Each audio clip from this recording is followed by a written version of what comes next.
negligence per se according to statute. Martin v. Herzog.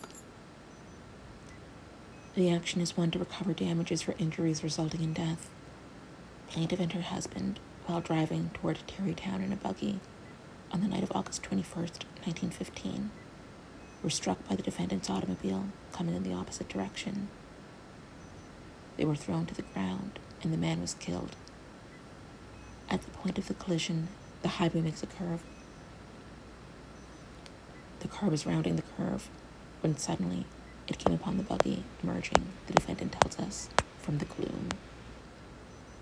Negligence is charged against the defendant, the driver of the car, and that he did not keep to the right of the center of the highway, pursuant to highway laws, Section 286, Subdivision 3, Section 332, Console.Laws, Chapter 25. Negligence is charged against the plaintiff's intestate, the driver of the wagon, in that he was traveling without lights, pursuant to highway law, Section 329A, as amended by L. 1915, Chapter 367. There is no evidence that the defendant was moving at an excessive speed. There is none of any defect in the equipment of his car.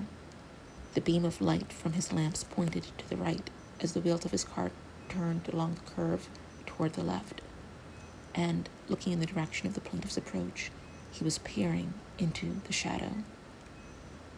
The case against him must stand, therefore, if at all, upon the divergence of his course from the center of the highway. The jury found him delinquent and his victim blameless. The appellate division reversed and ordered a new trial. We agree with the appellate division that the charge to the jury was erroneous and misleading. The case was tried on the assumption that the hour had arrived when lights were due. It was argued on the same assumption in this court. In such circumstances, it is not important whether the hour might have been made a question for the jury. A controversy put out of the case by the parties is not to be put into it by us. We say this by way of preface to our review of the contested rulings.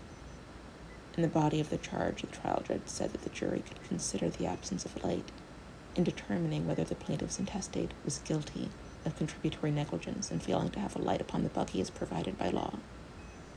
I do not mean to say that the absence of light necessarily makes him negligent, but it is a fact for your consideration. The defendant requested a ruling that the absence of a light on the plaintiff's vehicle is prima facie evidence of contributory negligence. This request was refused, and the jury were again instructed that they might consider the absence of lights as some evidence of negligence, but that it was not conclusive evidence. The plaintiff then requested a charge that the fact that the plaintiff's intestate was driving without a light is not negligence in itself, and to this the court acceded. The defendant saved his rights by appropriate exceptions. We think the unexcused omission of the statutory signals is more than some evidence of negligence. It is negligence in itself. Lights are intended for the guidance and protection of other travelers on the highway, pursuant to highway law, Section 329A. By the very terms of the hypothesis, to omit willfully or heedlessly the safeguards prescribed by law for the benefit of another, that he may be preserved in life or limb, is to fall short of the standard of diligence to which those who live in organized society are under a duty to conform. That, we think, is now the established rule in this state.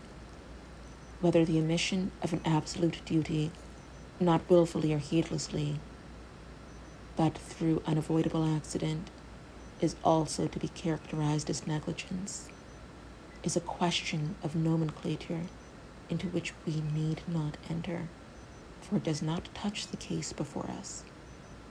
There may be times when, if juror niceties are to be preserved, the two wrongs, negligence and breach of statutory duty, must be kept distinct in speech and thought. In the conditions here present, they come together and coalesce. In the case at hand, we have an instance of the admitted violation of a statute intended for the protection of travelers on the highway, of whom the defendant at the time was one. Yet, the jurors were instructed in effect that they were at liberty in their discretion to treat the omission of the lights either as innocent or as culpable. They were allowed to consider the default as lightly or gravely as they would. They might as well have been told that they could use a like discretion in holding a master at fault for the omission of a safety appliance prescribed by positive law for the protection of a workman. Jurors have no dispensing power by which they may relax the duty that one traveler on the highway owes under the statute to another. It is error to tell them that they have. The omission of these lights was a wrong, and being wholly unexcused was also a negligent wrong. No license should have been conceded to the triers of the facts to find it anything else. We are persuaded that the tendency of the charge and of all the rulings following it was to minimize unduly in the minds of the triers of the facts the gravity of the decedent's fault. Errors may not be ignored as unsubstantial when they tend to such an outcome. A statute designed for the protection of human life is not to be brushed aside as a form of words, its commands reduced to the level of cautions, and the duty to obey attenuated into an option to conform. The order of the appellate division should be affirmed, and judgment absolute directed on the stipulation in favor of the defendant, with costs in all courts.